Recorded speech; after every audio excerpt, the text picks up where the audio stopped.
Hello student, welcome my YouTube channel wifi success classes में। जैसा कि हमने एनिलीन के बारे में अभी हमने आपको बताया था कि एनिलीन के बारे में कि कैसे किस प्रकार से एनिलीन को बनाते हैं और क्या होते हैं एरोमेटिक अमीन, तो उसके बारे में चर्चा करते हैं। एनिलीन क्या है? C6H5NH2 और बेंजीन पर लगा होता है एक NH2। या तो हम इस प्रकार से लिखेंगे और या इसको हम इस प्रकार से लिखेंगे बंद श्रृंखला में। ये ओपन श्रृंखला है, इसको हम श्रृंखलात्मक बताया है, तो ये दोनों एक ही है एनिलीन। ये टॉपिक चल रहा है एनिलीन और पिछले वीडियो में हम आपको बता चुके हैं कि एनिलीन को किस प्रकार से बनाते हैं। एनिलीन की प्रयोगशाला और औद्योगिक विधियां दोनों बता दी थी। अब आ जाते हैं एनिलीन के मेन टॉपिक पर, जो अब है इसमें एनिलीन के भौतिक एवं रासायनिक गुण। तो पहले हेडिंग पड़ेगी इसके भौतिक गुण, एनिलीन दिखता कैसा है और इसका गलनांक क्वथनांक कितना है और ये कैसा हो जाता है, रंग बदल देता है या नहीं बदल देता है। तो पहले आ जाते हैं, पहली हेडिंग डालेंगे एनिलीन के गुण। एनिलीन C6H5NH2 को हम एनिलीन कहते हैं, या बेंजीन श्रृंखला पर एक NH2 सीधा जुड़ा हो बेंजीन श्रृंखला से।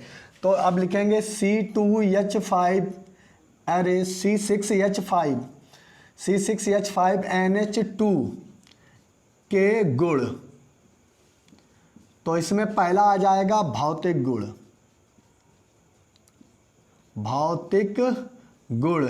भौतिक गुण में हम बताते हैं कि कैसा है एनिलीन। तो सबसे पहला पॉइंट नंबर 1, शुद्ध C6H5NH2 शुद्ध C6H5NH2 द्रव होता है।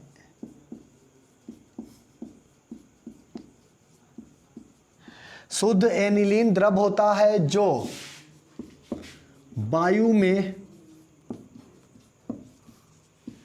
खुला रखने पर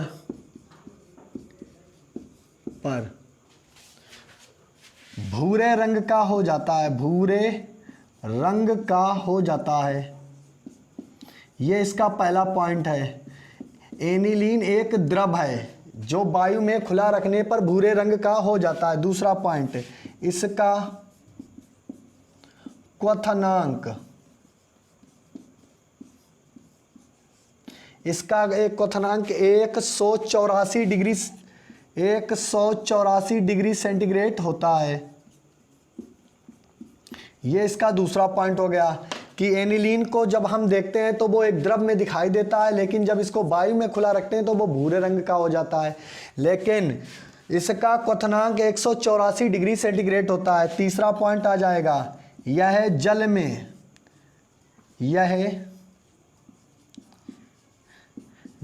में अमिश्रणीय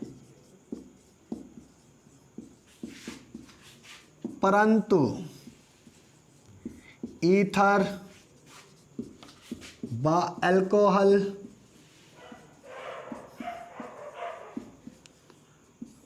तथा अन्य कार्बनिक विलायकों में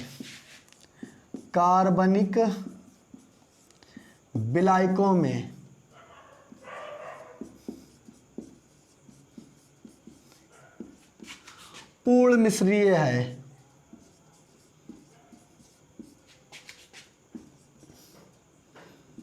मिश्रणीय है। ये इसके हो गए भौतिक गुण। आप देख लें कि शुद्ध एनिलीन एक द्रव है जो वायु में खुला रखने पर भूरे रंग का हो जाता है। इसका क्वथनांक 184 डिग्री सेंटीग्रेड होता है। यह जल में अमिश्रणीय परंतु ईथर व अल्कोहल व अन्य कार्बनिक विलायकों में पूर्ण मिश्रणीय होता है। ये होते हैं इसके भौतिक गुण। अब इसके बारे में तो चर्चा हो गई। अब इसके बारे में दूसरा आ जाता है रासायनिक गुण, कि एनिलीन रासायनिक गुण क्या होते हैं और ये किस किस यौगिक से अभिक्रिया करके क्या क्या बना लेता है। तो सबसे पहले रासायनिक गुणों से पहले हम इसकी चर्चा कर लेंगे अनुनादी संरचनाओं पर। अनुनादी संरचनाएं, तो जो रासायनिक गुणों में ज़्यादातर पूछा जाता है अनुनादी संरचनाएं किस प्रकार एनिलीन देता है। तो एनिलीन तो यहाँ पर अनुनादी संरचनाएं से पहले हेडिंग बना ले आप, क्षारीय प्रकृति। क्षारीय प्रकृति। एनिलीन एक दुर्बल क्षारीय होता है और ये लुईस क्षार होता है क्योंकि इस पर एक एकाकी इलेक्ट्रॉन युग्म पाया जाता है। यह अम्लों से क्रिया करके लवण बनाता है। जब भी आपने पढ़ा होगा जैसे अम्ल क्षारों से क्रिया करके लवण का निर्माण करते हैं, जैसे ये क्षार है सोडियम हाइड्रोक्साइड, अम्ल है HCl। जब भी ये जल अपघटित होते हैं तो किसका निर्माण करते हैं? लवण। ये NaCl जो बना हुआ है ये क्या है? लवण। और क्या निकल जाएगा? जल। इसी प्रकार से यदि कोई क्षार होगा वो अम्लों से क्रिया करेगा तो वो लवण का निर्माण करता है। जैसे अब हम आपको बताते हैं इसकी क्षारीय प्रकृति क्या है। तो पहला पॉइंट लिखेंगे क्षारीय प्रकृति में, और फिर इसके ऊपर अनुनादी संरचनाएं भी देनी होंगी। तो पहली क्षारीय प्रकृति में लिखेंगे किससे किससे अपक्रिया करानी है। यहाँ पर लिखेंगे पहले एनिलीन्स की अपक्रिया कराओ HCl से। हम जानेंगे कोई लवण प्राप्त होता है तो ये क्षारीय प्रकृति का है और ये एकाकी इलेक्ट्रॉन युग्म। उसके बाद में C6H5 NH2 प्लस यहाँ पर लिखेंगे हम H2SO4, फिर एक अम्ल से अपक्रिया कराएंगे। फिर तीसरा लिखेंगे C6H5 NH2 प्लस अपक्रिया कराएंगे H2PtCl6, इसका नाम है प्लेटिनियम अम्ल। प्लेटिनियम अम्ल या इसे बोलेंगे हाइड्रोजन प्लेटिनम हेक्साक्लोराइड, इसे प्लेटिनियम अम्ल भी कहते हैं। इस हाइड्रोजन के बाद प्लेटिनियम क्लोराइड अम्ल, क्लोराइड और भी जोड़ेंगे, प्लेटिनियम क्लोराइड अम्ल। अब ये एक अम्ल है, दूसरा ये, तीसरा ये अम्ल। इस अम्लों से अपक्रिया करानी है और ये क्षारीय प्रकृति का होता है। जैसे ही एनिलीन हाइड्रोजन क्लोराइड से अपक्रिया करेगा तो एक लवण बनाएगा C6H5NH3 और बनेगा Cl और इस पर ध्रुवण उत्पन्न हो जाएगा। तो ये बन गया बेंजीन, फेनिल अमोनियम क्लोराइड। इसका नाम है फेनिल अमोनियम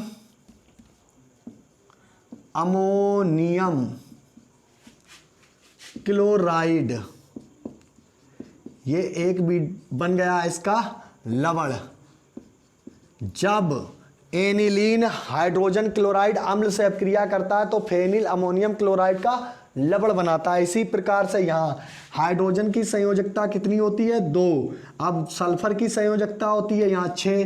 तो यदि हम हाइड्रोजन को इसके साथ जोड़ेंगे तो सल्फर की संयोजकता पूरी 6 कंप्लीट करनी होगी। कैसे? इस प्रकार से, ये है एक सल्फेट आयन, इससे हाइड्रोजन एक यहाँ जुड़ा हुआ है, एक यहाँ जुड़ा हुआ है। जैसे ये लिखा है H2SO4, ये इसका चित्र बना हुआ है। तो इसी के आधार पर हम यहाँ पर जोड़ेंगे। तो 2 हाइड्रोजन है तो इसके आगे 2 का मल्टीप्लाई कर लीजिए। 2 हाइड्रोजन, यहाँ पर भी 2 हाइड्रोजन है तो यहाँ 2 का मल्टीप्लाई हमें करना होगा। तो ये कितनी बार हो गया? 2 बार।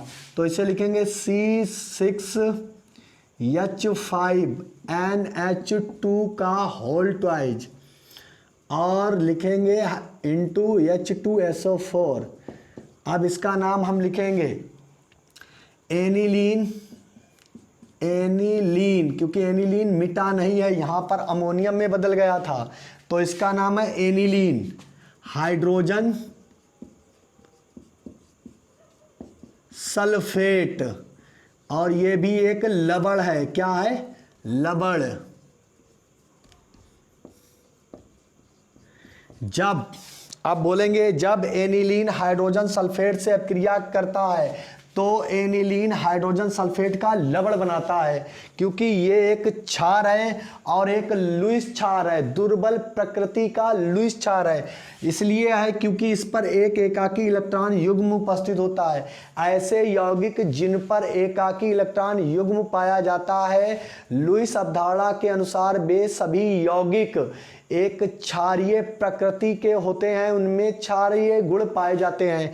इसी प्रकार से ये हाइड्रोजन इनसे ऐड हो जाएंगे तो बनेगा, ये बनेगा C6H5NH3 का होल ट्वाइस। अब ये हाइड्रोजन 3 कैसे हो गए हैं, यहाँ देखिए 2 दूनी 4 और 2 6, तो 2 दूनी 4, 4 और 2 6 हो गए, यहाँ 2 तियाँ 6 और PtCl6, तो ये बन जाएगा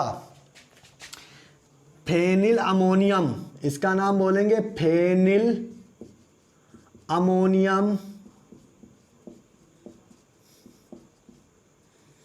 प्लेटिनियम क्लोराइड, प्लेटिनियम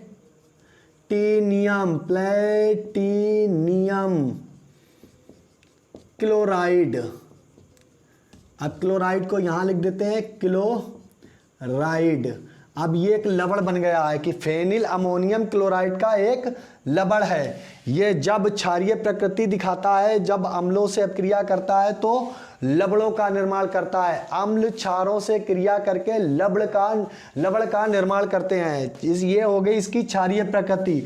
और अगर यदि आपको भाषा में बतानी हो कि क्षारीय प्रकृति क्यों है, तो एक लाइन सिर्फ आपको लिखनी होगी कि एनिलीन में नाइट्रोजन परमाणु पर एक एकाकी इलेक्ट्रॉन उपस्थित होता है, एक एकाकी इलेक्ट्रॉन युग्म उपस्थित होता है जो अम्लों से क्रिया करके लवणों का निर्माण करता है। ये हो गई इसकी क्षारीय प्रकृति। अब बताते हैं इसकी अनुनादी संरचना।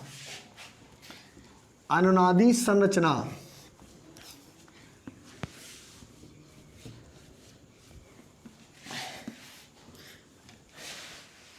अब एनिलीन की अनुनादी संरचना C6H5NH2 की अनुनादी संरचना, यह रासायनिक गुणों में आती है। संरचना तो एनिलीन के लिए हम लिखेंगे क्या, एनिलीन यहाँ पर आ जाएगी ये इस प्रकार से। अब ये बॉन्डों का खेल है, यहाँ पर बॉन्ड दिखाएंगे और यहाँ पर लिखेंगे NH2। अब NH2 हमने दिखा दिया है चूंकि, तो यहाँ पर क्या होगा, एक एकाकी इलेक्ट्रॉन युग्म दिखाना होगा। ये एकाकी इलेक्ट्रॉन युग्म जैसे ही इस एरिया पर अटैक करता है बॉन्ड बनाने के लिए, तो ये बॉन्ड क्रैश हो जाते हैं। सबसे पहले इलेक्ट्रॉनों का घनत्व तो कहाँ पर बढ़ जाता है, ऑर्थो पर। ये पहला क्या है, ऑर्थो। तो एक नई संरचना का निर्माण होता है और संरचना बन जाती है इस प्रकार से। यहाँ पर आ जाएगा डबल बॉन्ड और NH2 पर आ जाएगा धन का चार्ज, और ये 2 इलेक्ट्रॉन यहाँ पर दिखाएंगे और ये 2 बंध पहले से ही है।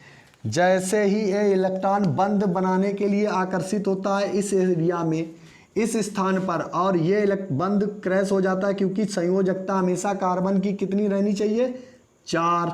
अब यहाँ पर कितनी हो जाती है, 5। तो 5 संयोजकता हो नहीं सकती क्योंकि कार्बन की बाहरी कक्षा में सिर्फ 4 इलेक्ट्रॉन ही पाए जाते हैं और 4 ही बंध बना सकता है।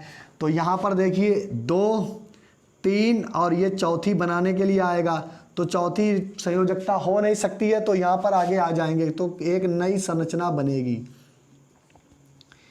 एनिलीन की। और इस पर क्या हो जाएगा, NH2 और ये धन का चार्ज, और यहाँ पर एक बंध बन जाएगा, एक बंध ये, और ये आ जाएगा इलेक्ट्रॉन का घनत्व। अब देख लीजिए, इसने ऑर्थो के बाद में ऑर्थो के बाद में मेटा छोड़ दिया और पैरा पर इलेक्ट्रॉन का घनत्व दिखा दिया। यहाँ पर होना चाहिए था, एक स्थान को यहाँ पर छोड़ दिया, ये वाला स्थान छोड़कर कहाँ पर आया है, पैरा पर। अब पैरा पर जैसे ही यहाँ पर घनत्व बढ़ेगा और ये बंध बनाने के लिए उत्तेजित होगा इस एरिया में, और ये बंध टूटकर कहाँ पर आ जाएगा, मेटा पर। ये क्या है, ऑर्थो, ये है मेटा, और ये पैरा। मेटा के ठीक सामने मेटा होता है, ऑर्थो के सामने ऑर्थो, और पैरा के सामने पैरा। नेक्स्ट संरचना बनेगी जहाँ जहाँ पर घनत्व होता है, यदि हम जब बेंजीन रिंग से क्रिया कराएंगे तो पहले यहाँ पर जुड़ेगा, उसके बाद में पैरा पर, फिर ऑर्थो पर। तो ये हो जाएगा NH2 और डबल बॉन्ड है, यहाँ पर लगेगा प्लस। अब बंध की स्थिति कैसी होगी, ऐसी और एक ऐसी, और यहाँ पर इलेक्ट्रॉन का घनत्व है।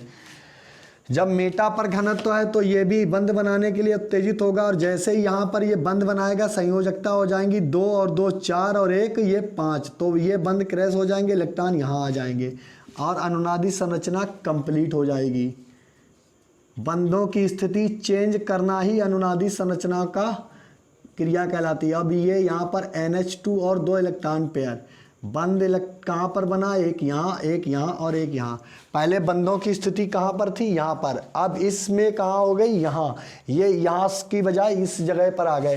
ध्रुवण कहाँ कहाँ पर उत्पन्न हुआ, इलेक्ट्रॉन का आकर्षण स्नेह कहाँ पर हुआ, पहले ऑर्थो पर, फिर पैरा पर, फिर मेटा पर। यदि कोई भी वस्तु या हम उसका एनिलीन का नाइट्रीकरण कराएं, हैलोजनीकरण कराएं या सल्फोनीकरण कराएं, तो सबसे पहले नाइट्रोजनीकरण कराएंगे या हैलोजनीकरण, वो यहाँ पर जुड़ेगा।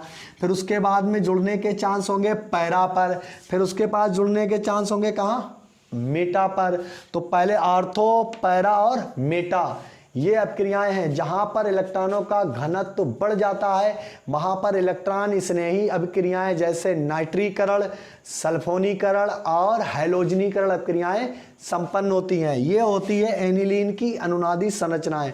अब इसके बाद में एनिलीन के जो गुण चल रहे हैं उसके रासायनिक गुण का नेक्स्ट अपक्रिया आएगी। अब नेक्स्ट अपक्रिया और रासायनिक गुण की एडिंग दोबारा डाल दें ताकि ये मिट चुकी है।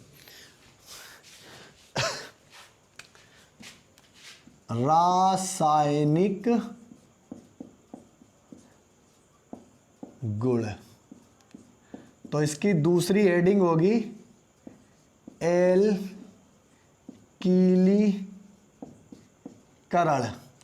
यानी एल्कीलीकरण का मतलब होता है कि हम इसकी अपक्रिया करा दें किसी एल्किल हैलाइड से। एल्किल हैलाइड से हम कराएं, जैसे R सिंगल बॉन्ड X से अपक्रिया कराएं एनिलीन की, तो हमारी यह क्रिया कहलाएगी एल्कीलीकरण। जब भी एल्कीलीकरण अपक्रिया का नाम ले लिया जाए तो आप सिर्फ इतना याद रखें कि एल्किल हैलाइड से उसकी अपक्रिया करा दें। जैसे यहाँ पर लिखें C2H5 NH2 और उसकी अपक्रिया करा दें मेथिल आयोडाइड से करा दें और गर्म कर दें, तो पहले अपक्रिया में क्या निकल जाएगा, हाइड्रोजन आयोडाइड।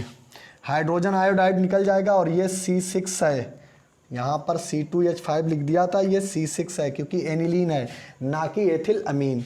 तो यहाँ पर लिखेंगे C6H5, बचा क्या NH, और कौन जुड़ने आएगा, अब ये मेथिल ही इससे जुड़ जाएगा जहाँ पर हाइड्रोजन का बंध टूटा था, तो ये लिख जाएगा CH3 और हाइड्रोजन आयोडाइड पृथक हो जाएगा।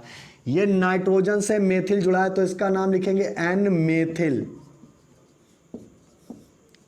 और ये पूरी क्रिया क्या है, इतना क्या कंपाउंड एनिलीन, तो लिख देंगे एनिलीन। ये पहला हो गया। अब इसको हम पुनः ऊपर उठा कर ले आएंगे, C6H5 NHCH3, इसकी अपक्रिया पुनः हम किससे करा देंगे, मेथिल आयोडाइड से। मेथिल आयोडाइड से कराएंगे तो एक हाइड्रोजन फिर निकल जाएगा और हाइड्रोजन आयोडाइड बनाएगा, तो ये हाइड्रोजन आयोडाइड बन गया। अब ये दो CH3 हो जाएंगे, अब फिर CH3 कहाँ नाइट्रोजन से ऐड हो जाएगा, तो ये लिखेंगे C6H5 NCH3 और CH3, जो दो हाइड्रोजन लिखे थे अब उसकी जगह पर मेथिल जुड़ गया आकर। कौन जुड़ गया, और मेथिल, और इसके ऊपर क्या दिखाएंगे, एक एकाकी इलेक्ट्रॉन युग्म, क्योंकि ये क्षारीय होता है। क्या होता है, क्षारीय प्रकृति का होता है। अब ये बन गया क्या, एक, इसका नाम लिखेंगे N, दो बार है N, दो मेथिल लगे तो इसे हम दो बार लिखेंगे, एक नाइट्रोजन से मेथिल, दूसरा नाइट्रोजन से मेथिल, तो N, डाई मेथिल। ये जो मेथिल लगे हुए हैं इसी का नाम लिख रहे हैं N, डाई मेथिल, और ये पूरा पहले से क्या है, एनिलीन, तो इसे लिख दो एनिलीन। ये अपक्रिया एक बार और होगी। इस अपक्रिया को हम जब ले आएंगे तो लिखेंगे C6H5 N और CH3 का होल ट्वाइज, जिसको हमने किसमें बंद कर दिया, होल ट्वाइज में। इसकी अपक्रिया फिर हम कराएंगे मेथिल आयोडाइड से, और चूंकि इस पर एक एकाकी इलेक्ट्रॉन युग्म होगा, अब ये अपक्रिया कैसी हो जाएगी, एक लवण बनाएगी। मेथिल इससे जुड़ जाएगा, एक इलेक्ट्रॉन किससे क्रिया कर जाएगा, एक इलेक्ट्रॉन, ये बंध टूटेगा तो एक इलेक्ट्रॉन इससे इस वाले से बंध बना लेगा और एक इससे बना लेगा और इसका पेयर खत्म हो जाएगा, तो एक लवण का निर्माण होगा, वो बनेगा C6H5N। अब N का इलेक्ट्रॉनों का खत्म हो गया, यहाँ पर भी इलेक्ट्रॉन दिखा देते हैं। अब ये इलेक्ट्रॉन खत्म हो गए और ये मेथिल 3 बार हो जाएगा, तो यहाँ पर लिखेंगे CH3 का होल थ्राइज और I पर दिखा देंगे माइनस और इस पर प्लस। इस नाम को मिटा देते हैं ताकि आपने नाम तो देख ही लिया है। तो यहाँ पर इसको CH3 को हम कैसे लिख दें, CH3 का होल ट्वाइज, ताकि इस अपक्रिया को भी आपके समझ में आ जानी चाहिए। तो ये बनाएगी C6H5N और ये चूंकि जुड़ने जा रहा तो ये हो जाएंगे मेथिल 3, तो ये बन जाएगा CH3 का होल थ्राइज और एक क्या जुड़ जाएगा इसके साथ में N2H। तो ये बन गया N, ट्राई मेथिल एनिलीन। यहाँ पर लिखेंगे, यहाँ पर लिखा था, इसका नाम लिखने के लिए हमने कितनी बार लिया था, N 2 बार, N, ये 2 बार मेथिल लगा हुआ है तो N। अब यहाँ पर लिखेंगे N, N 3 बार ट्राई मेथिल और पहले से क्या है एनिलीन, ऊपर वाला क्या था N, डाई मेथिल एनिलीन। अब ये हो गया एल्किलीकरण। अब इसके बाद में हम करेंगे एसिलीकरण में हम एसिटिक एनहाइड्राइड, एस्टिल क्लोराइड और बेंजॉइल क्लोराइड से अपक्रिया हम कराएंगे। तो यहाँ पर ये एल्किलीकरण की अपक्रियाएं हैं, ये कंपाउंड बनते हैं जिसे हम कहते हैं N methyl aniline, N, di methyl aniline, यहाँ N, ट्राई मेथिल एनिलीन के यौगिक बनते हैं और हर बार में यहाँ 2 बार अपक्रियाओं में हाइड्रोजन आयोडाइड निकल जाता है। ये अपक्रियाएं मोस्ट इंपॉर्टेंट है, आपसे सिर्फ ये पूछा जाएगा एनिलीन का एल्किलीकरण किस प्रकार कराते हैं, वो आपसे नाम नहीं लिख के देगा। तो एल्किलीकरण का मतलब होता है एल्किल हैलाइड, इसकी जगह पर हमने लिया था CH3 और X की जगह पर ले लिया था हमने I की जगह पर हम अगर Cl लेते तो यहाँ पर Cl ऐड होता। अब आ जाते हैं एसिलीकरण। नेक्स्ट अपक्रिया हमारी होगी एसिलीकरण, रासायनिक गुण की नेक्स्ट अपक्रिया एसिलीकरण। 3 कंपाउंडों से अपक्रिया कराएंगे जिसे हम शॉर्टन बॉमन अपक्रिया भी कहते हैं। ये रासायनिक गुण कुछ नीचे लिखा है, इसको थोड़ा ऊपर लिखते हैं।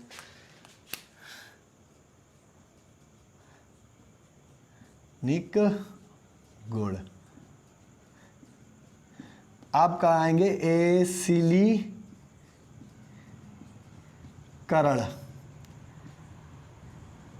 जिसे हम कहते हैं शॉर्टन बॉमन अभिक्रिया। ये कोई साइंटिस्ट का नाम है जिन्होंने इन अपक्रियाओं को कराया था। शॉर्टन बॉमन अपक्रिया, एसिलीकरण को ही शॉर्टन बॉमन अपक्रिया कहते हैं। जैसे हम कराएं एनिलीन C6H5 NH2 की अपक्रिया करा दें पहले एसिटिक एनहाइड्राइड,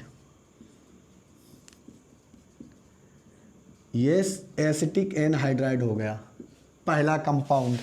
फिर हम कराएं C6H5NH2 की अपक्रिया किससे, CH3COCl एस्टिल क्लोराइड। ये है एसिटिक एनहाइड्राइड, ये है एसिटिल क्लोराइड। नाम नहीं लिख रहे हैं क्योंकि इतनी जगह नहीं बची है, तो आपको नाम याद, ये एसिटिक एनहाइड्राइड है, ये एसिटिल क्लोराइड है, इतना याद रखें। अब इसके बाद में अपक्रिया आ जाएगी नेक्स्ट C6H5NH2 की अपक्रिया हम कराएंगे C6H5COCl, यह है बेंजॉइल क्लोराइड। किसके साथ में अपक्रिया कराई जा रही है, बेंजॉइल क्लोराइड के साथ में। अब यहाँ पर मेन चीज़ है, ये बंध टूटा और इसका एक हाइड्रोजन CH2 था, अब इसका एक हाइड्रोजन हमने बाहर निकाल लिया, ये बंध क्रैश हो गया। जहाँ पर यहाँ पर दुर्बल हो गया ये माइनस का और ये प्लस का, और ये माइनस का और ये प्लस का हाइड्रोजन, ये किससे जुड़ेगा, इस O से। तो ये बनेगा CH3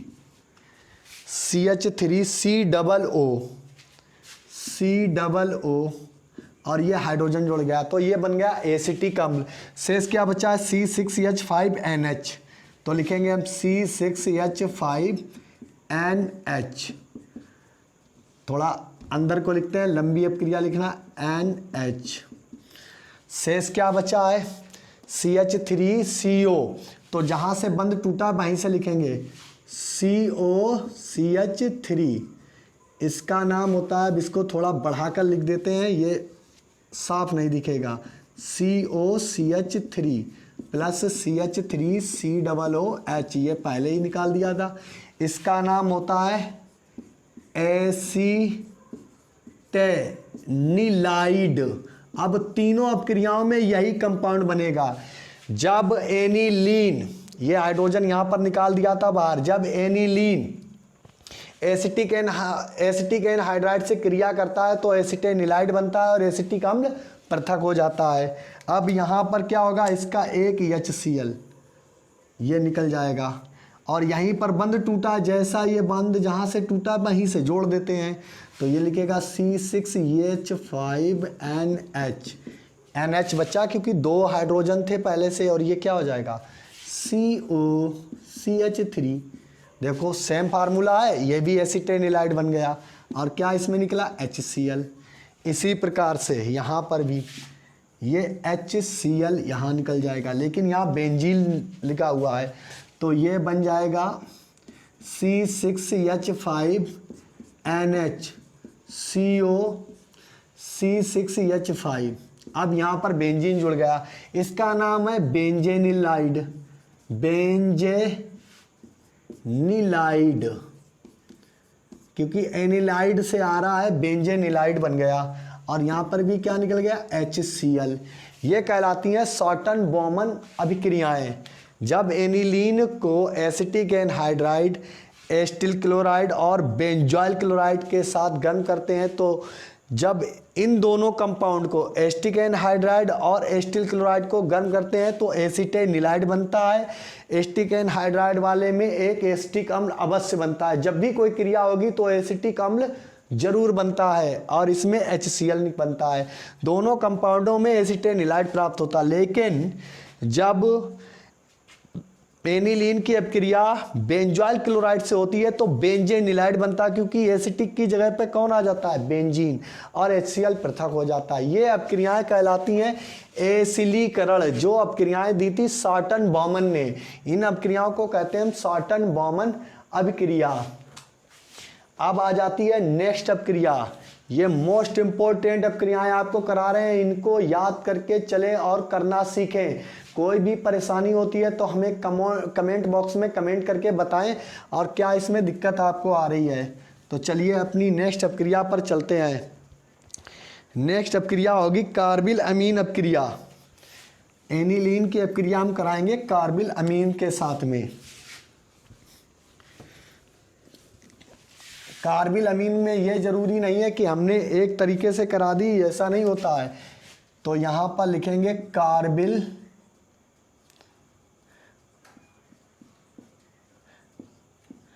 अमीन अभिक्रिया। अमीन होना चाहिए, चाहे वो मेथिल अमीन हो, चाहे एथिल अमीन हो, और चाहे वो एनिलीन हो। तो पहले हम एनिलीन टॉपिक की अपक्रियाएं कर रहे हैं तो एनिलीन ही लेंगे। एनिलीन को क्लोरोफॉर्म CHCl3 और पोटेशियम हाइड्रोक्साइड के साथ जब हम गर्म करेंगे तो एक मोस्ट इम्पोर्टेंट यौगिक प्राप्त होता है। देख लीजिए, यहाँ पर एक हाइड्रोजन ये, एक हाइड्रोजन ये, और एक ये, तो कितने हो गए 4। इस Cl को हमें तोड़ना है, कितने हैं 3। इन Cl को तोड़ने के लिए पोटेशियम ही अकेला काफ़ी है, तो ये बन जाएगा 3KCl।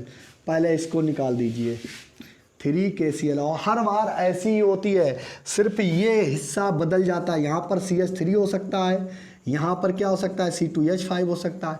चूंकि अब एनिलीन का कर रहे हैं तो ये एनिलीन के बारे में करेंगे। तो ये बन जाएगा क्या, अब ये कितने हो गए, 2 हाइड्रोजन ये, 2 ये, कितने हो गए, 3 नहीं 2 ये और 1 ये, कितने हो गए टोटल 3, 3 और 3 6 हाइड्रोजन इन 3 ऑक्सीजन को तोड़ सकते हैं तो बनाएंगे 3H2O।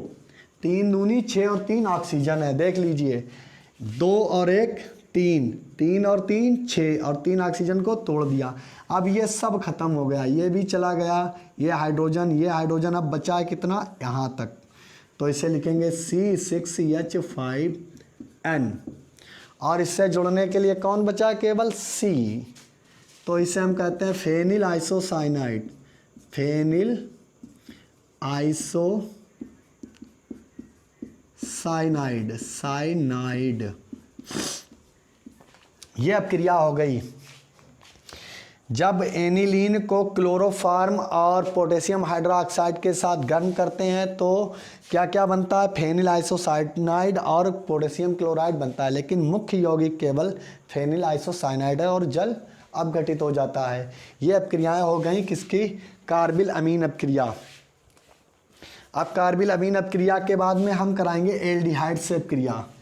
एल्डिहाइड से अपक्रिया, एल्डिहाइड में हम करा लें बेंजल्डिहाइड से।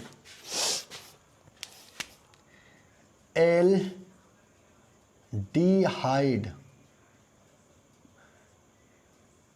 से अभिक्रिया, तो चलिए बेंजल्डिहाइड भी ले लें और एस्टल्डिहाइड भी ले लें, तो लिखेंगे हम C6H5NH2 और एक बार और लिख लीजिए C6H5NH2 और यहाँ पर लिख लें एक बार CH3CH डबल बॉन्ड O और एक बार लिख लें C6H5CH डबल बॉन्ड O।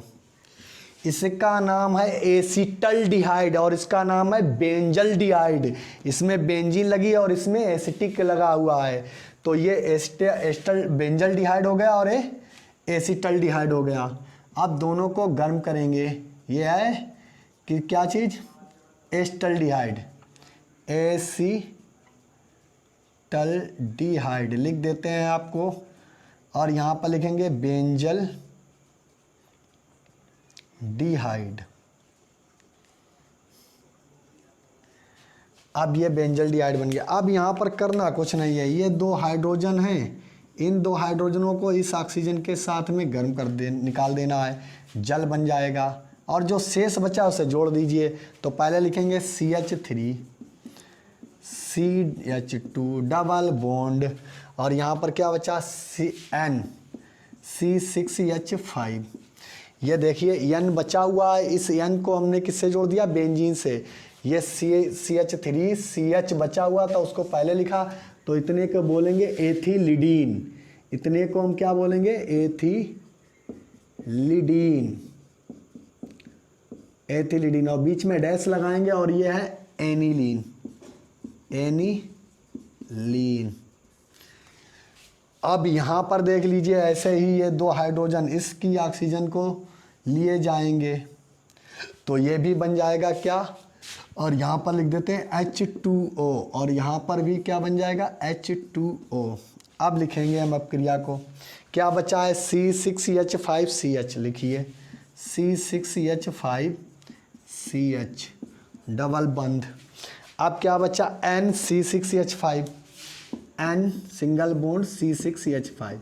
अब ये बेंजल लगा तो इसके आगे लिख दिए बेंजलिडीन, बेंजलिडीन और ये क्या है, एनिलीन, पहले से एनिलीन।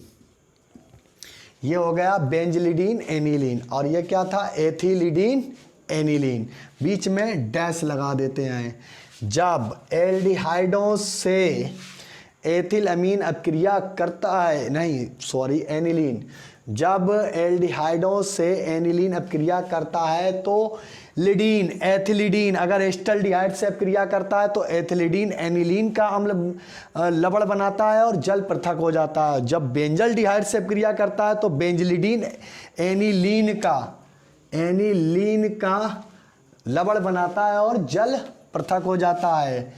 ये अपक्रियाएं हो गई किससे? एल्डिहाइडों से। अब नेक्स्ट अपक्रिया आ जाएगी आपकी, देखिए अपक्रियाओं को बिना टेंशन के आप करते जाएं और साथ में कापी पेन उठाकर करते जाएं, तो साथ में आप करते रहेंगे तो आपको कोई भी परेशानी नहीं होगी।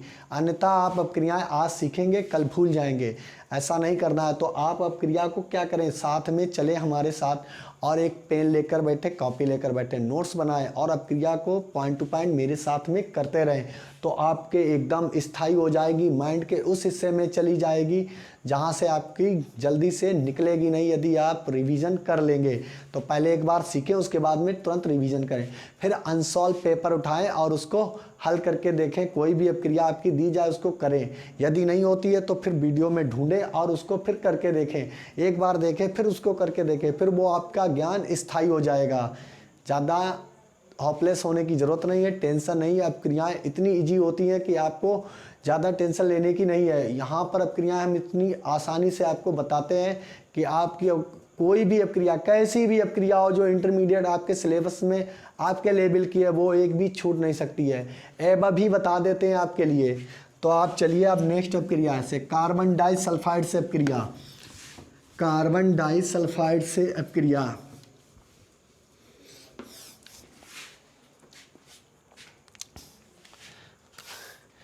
तो CS2 से अभिक्रिया,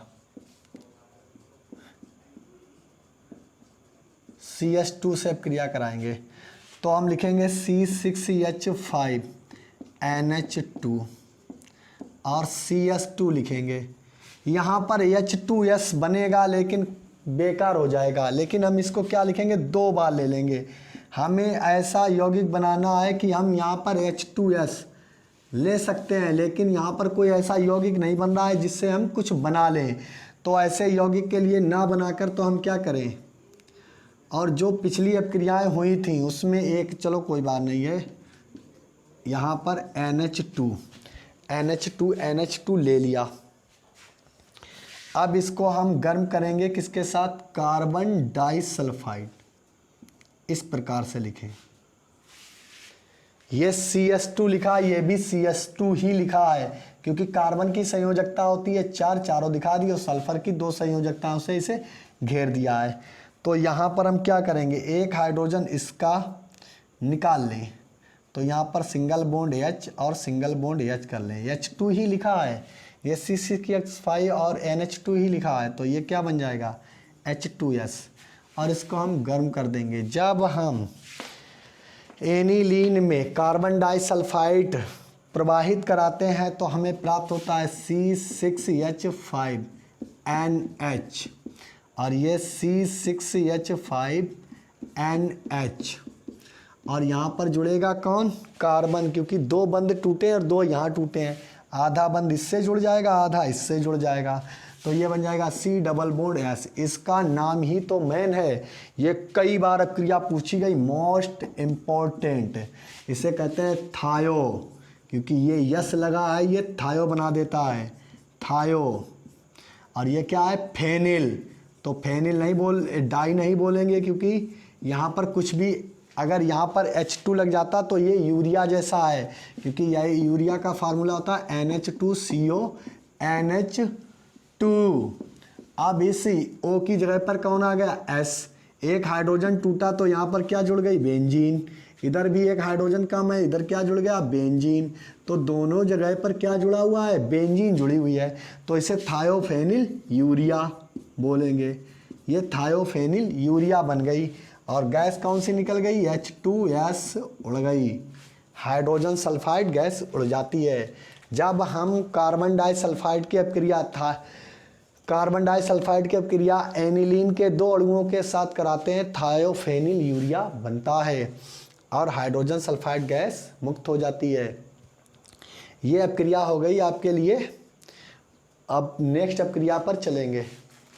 अब आ जाते हैं अपनी नेक्स्ट अपक्रिया पर। नेक्स्ट अपक्रिया होगी ग्रिगनार्ड अभिकर्मक से अपक्रिया, ग्रिगनार्ड अभिकर्मक से अपक्रिया। ग्रिगनार्ड अभिकर्मक तो आप जानते हैं, ग्रिगनार्ड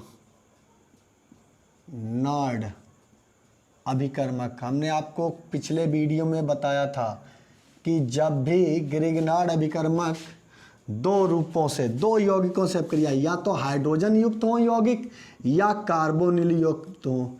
जब हाइड्रोजन युक्त यौगिकों से अपक्रिया करता है तो एल्केन या एल्कीन बनाता है, और जब ऐसे यौगिकों से जिनमें COO लगा हो या एल्डिहाइड बने हो तो अल्कोहल बनाता है, अल्कोहल।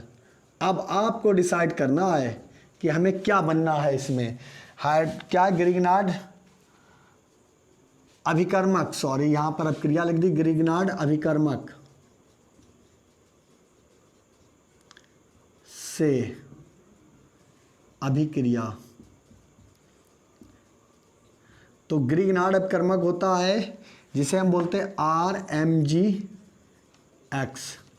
हमने बताया जब ग्रिगनार्ड अभिकर्मक ये RMgX हाइड्रोजन युक्त यौगिकों से अपक्रिया करेगा तो एल्केन कॉमा एल्कीन बनाएगा, या तो एल्केन बनाएगा या एल्कीन, और जब कार्बोनिल युक्त यौगिकों से अपक्रिया करेगा तो अल्कोहल बना देता है। तो आपको क्या बनाना है, एनिलीन का फार्मूला लिखेंगे C6H5NH2। तो ये कैसा हाइड्रोजन युक्त यौगिक है और एक लुईस क्षार है, और ये अपक्रिया करेगा, इसकी जगह हम ले लेंगे C2H5। आप चाहें तो कुछ भी ले लें, यहाँ पर X की जगह पर Br ले लें। अगर आपको यहाँ पर क्या बनाना है, बेंजीन बनाना है तो C6H5 जोड़ दें। यदि आपको यहाँ पर एथेन बनानी है तो C2H5 जोड़ दें। मेथेन बनानी है तो CH3 जोड़ दें। अब ये क्या करेगा, इसका एक हाइड्रोजन ले लेगा और ये क्या हो जाएगा, C6C2H5, एथेन का निर्माण कर दिया। और ये अपक्रिया होती है शुष्क ईथर की उपस्थिति में। शुष्क ईथर चाहिए, शुष्क ईथर की उपस्थिति में होती है। शेष क्या बचा, शेष बचेगा C6H5NH और बचेगा MgBr। तो ये बनेगा फेनिल अमील मैग्नीशियम ब्रोमाइड, फेनिल अमीन मैग्नीशियम ब्रोमाइड, या बोलेंगे एनिलीन मैग्नीशियम ब्रोमाइड। एनिलीन इतना तो है, इसने अपनी पहचान नहीं खोई है क्योंकि एक हाइड्रोजन टूटा है, केवल एक हाइड्रोजन इससे विस्थापित हुआ है। और मैग्नीशियम ब्रोमाइड तो हमने लिया था ग्रिगनार्ड अभिकर्मक, ये है R और ये बीच में Mg, X की जगह ब्रोमाइड ले लिया।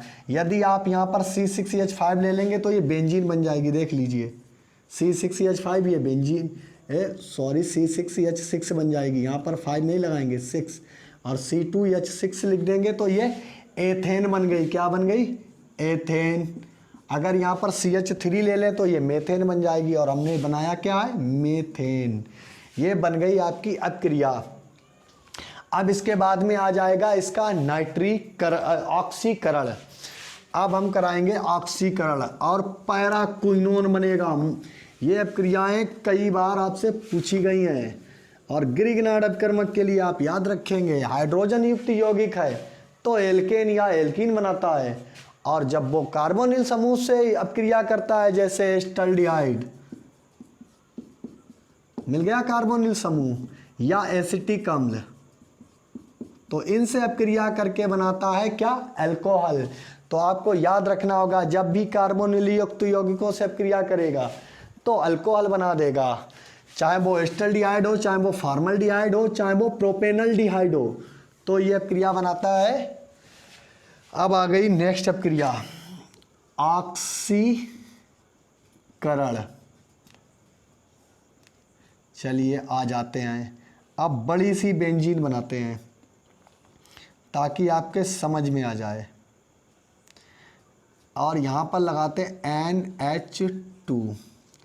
ऑक्सीकरण करेंगे नवजात ऑक्सीजन के प्रेजेंस में, और ये प्रेजेंस होगी K2Cr2O7 प्लस H2SO4। और यहाँ पर बंध लगे हुए, एक बंध ये और एक बंध ये और एक बंध ये बनी हुई है बेंजीन। जैसे ही यहाँ पर हाइड्रोजन को एक निकालते हैं तो ये इस हाइड्रोजन से क्रिया करके किसका निर्माण करता है, अमोनिया, NH3 बना देता है। क्या बनाता है, NH3। NH3 मुक्त होने लगती है। जैसे ही इसका ऑक्सीकरण किसकी प्रेजेंस में कराया जाता है, K2Cr2O7 पोटेशियम डाइक्रोमेट और सल्फ्यूरिक अम्ल की उपस्थिति में, तो क्या होता है, यहाँ पर ये आधा बंध तो पहले से ही है, आधा बंध यहाँ पर है, तो ये दोनों बंध क्रैक हो जाते हैं। क्या हो जाते हैं, क्रैक। ये आधा बंध इधर पलट जाता है, आधा बंध इधर, तो यहाँ पर डबल बॉन्ड बनाता है और ये दोनों हिस्सों पर बंध खत्म हो जाता है। तो बेंजीन की संरचना कुछ इस प्रकार से आ जाती है। ये बंद रह गया, ये बंद रह गया, यहाँ पर आधा बंद, ये वाला आधा बंद कहाँ पर पलट के आ जाता है, इसके साथ डबल बंद हो जाते हैं। अब ये बंद तो एक आधा पहले से था, ये बंद जो टूटा इसके चक्कर में एक और हो गया आधा। ऐसे यहाँ पर एक बंद पहले से आधा था और एक ये वाला क्रैश हुआ था तो ये डबल हो गया। अब ये दो ऑक्सीजन के अणु यहीं पर, एक यहाँ पर और एक यहाँ पर ऐड हो जाते हैं। इसका नाम है पैराक्विनोन। पैराक्विनोन, पैराक्विनोन बनता है जब भी हम एनिलीन का ऑक्सीकरण K2Cr2O7 और H2SO4 की उपस्थिति में कराते हैं तो एनिलीन पैराक्विनोन में बदल जाती है, अमोनिया मुक्त होती है। मोस्ट इंपॉर्टेंट है, ये अभिक्रिया हमेशा मुक्त मिलेगी, अमोनिया दिखाई नहीं जाएगी। किसी भी बुक में आप देखेंगे ये नहीं दिखाया जाएगा, अमोनिया आपको उड़ती हुई नहीं दिखाई जाएगी, बस पैराक्विनोन दिखा दिया जाएगा। कोई भी अभिक्रिया चाहे अपनी NCERT की बुक देख लें, बस हमने आपको इसीलिए डिटेल में डीपली बताते हैं। ऐसी अभिक्रियाएं आपके लिए बुक्स में बड़ी टेंशन में हो जाती हैं कि ये कैसे हुआ, किस प्रकार से ये ऑक्सीजन यहाँ पर आए, तो हमने आपको बंधों के सहारे ये ऑक्सीजन बता दिए हैं। अब आ जाएगी बेंजीन रिंग से अभिक्रिया। किससे, बेंजीन रिंग से अभिक्रिया। अब बेंजीन रिंग से अभिक्रिया कराते हैं।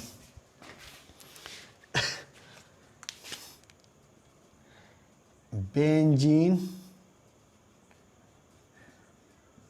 रिंग से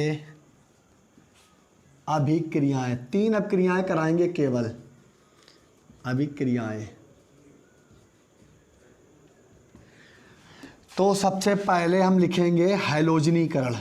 क्या, हैलोजनीकरण।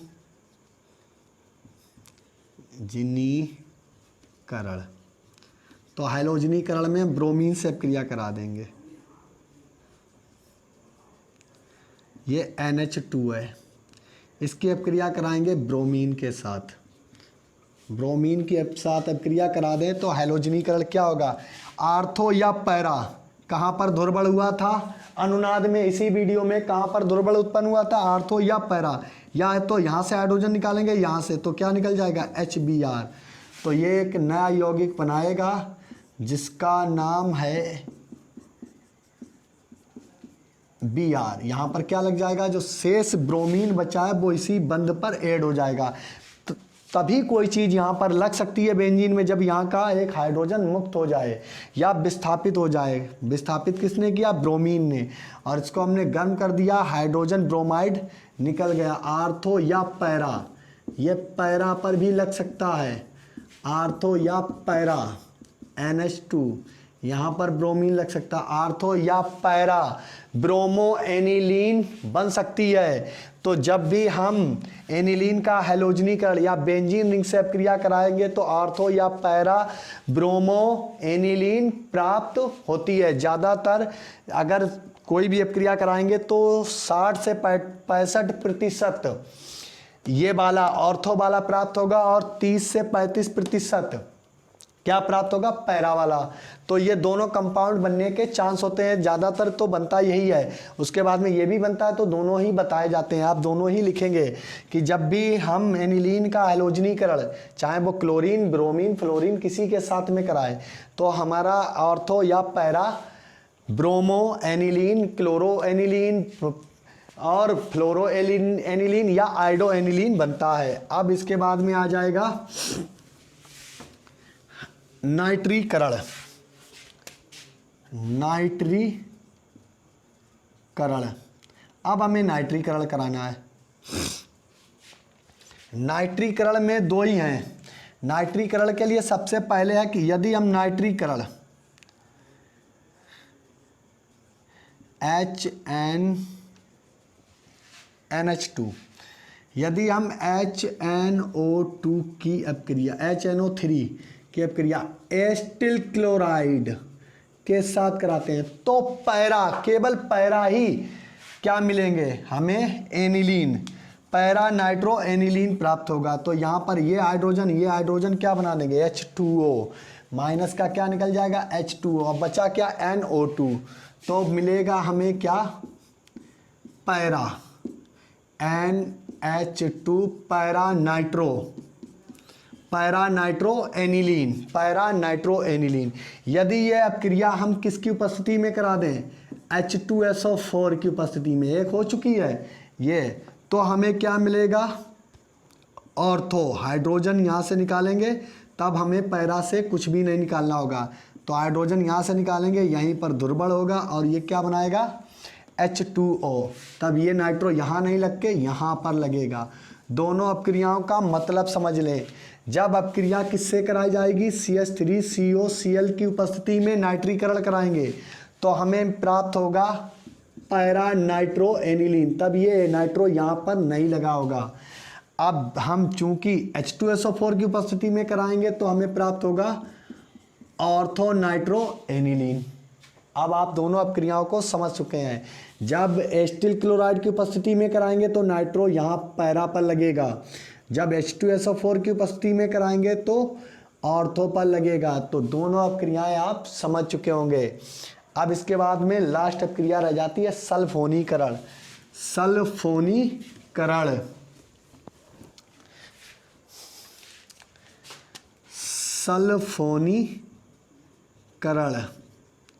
ये बहुत डीप नॉलेज थी जो हमने आपको बता दी है कि एस्टिल क्लोराइड होगा तो पैरा पर लगेगा और H2SO4 होगा तो ऑर्थो पर लगेगा। ये सल्फोनीकरण, ये लीजिए। अब सल्फोनीकरण में हमें क्या कराना है, H2SO4 से अपक्रिया, H2SO4 से अपक्रिया।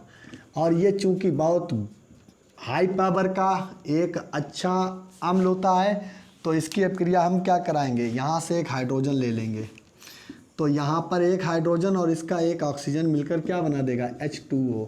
तो दो यौगिक बन सकते हैं आर्थो या पैरा के, दो यौगिक बन सकते हैं आर्थो या पैरा के। तो यहाँ पर बोलेंगे NH2, ये तो NH2, या बीच में लगा देंगे ये बेंजीन, या तो HSO3 यहाँ लग जाएगा क्योंकि एक ऑक्सीजन इसका भी चला गया, एक हाइड्रोजन बचा है, एक S बचा, एक 3 ऑक्सीजन बचे, एक ऑक्सीजन जल के साथ में चला गया, यहाँ बनेगा HSO3, ये पैरा वाला। तो इसे बोलेंगे ऑर्थो एनिलीन हाइड्रोजन सल्फेट बोल देंगे, sulphide, aniline hydrogen sulphide, ortho aniline को पहले बोल देंगे,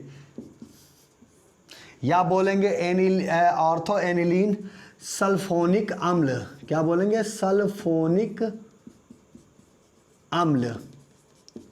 और इसके लिए बोलेंगे, क्योंकि ये सल्फ्यूरिक अम्ल से है, अब ये सल्फोनिक अम्ल में बदल जाएगा, इसको बोलेंगे पैरा एनिलीन सल्फोनिक अम्ल। चूंकि अम्ल जब भी लिखा जाता है वो सफिक्स में लिखा जाता है, इसका नाम हम पहले नहीं लिख सकते हैं। और ये अब क्रियाएं हो गई आपकी कंप्लीट। यदि हमारा वीडियो आपको बहुत ज़्यादा पसंद आता है तो लाइक करिए, सब्सक्राइब करिए। अब आएंगे नेक्स्ट वीडियो में नेक्स्ट अब क्रियाएं लेकर। नेक्स्ट आपका टॉपिक होगा जो एक ही बचा हुआ है, बेंजीन डाइजोनियम क्लोराइड। तब तक के लिए धन्यवाद, नमस्कार।